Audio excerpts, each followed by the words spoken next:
Maizo with a power spike brought to you by PLDT My DSL. Abot itong 5 sets ito. Pwede. Resign na ako.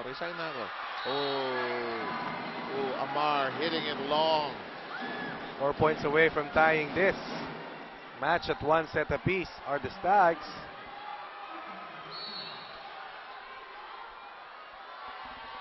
But the Stags hold on. This will be reduced to a best of 3.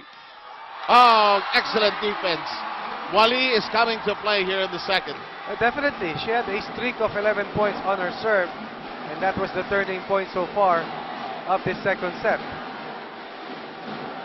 Ang habang stretch na, no? 11 points. Sobrang haba.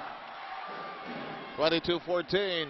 Benito, she was on the firing end during that run. Carolino, one-hander. Wally, yes! Excellent set by Belen.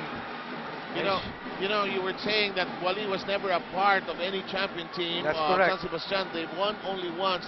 And in one interview wherein she was the best player of the game, she said, I want to win one with San Sebastian.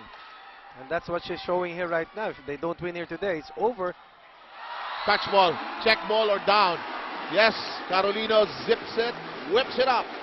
Still a big lead for San Sebastian. 8-point advantage, 15. Serving 23. Maizo. Rosas doing steady work at the baseline. That is inside. What an explosion by Yang Boli here in the second set. And it is set point for the ladies from Recto. Magkalapit lang itong dalawang ito, no? Pwede. Ang pinaghihiwalay ng Ako, Gastambide. kaya kong lakarin yan. Kaya. Ay, Lalakad ko kaya talaga yan. yan. Wag lang ngayon ha, mainit eh. Oh, nga. Up. Kakain ka ng masarap na turon.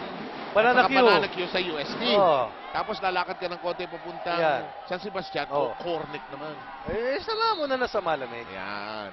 Sa aking kwek-kwek. Masarap. Yan. Bago na yan. Nahalata ka na. Ay!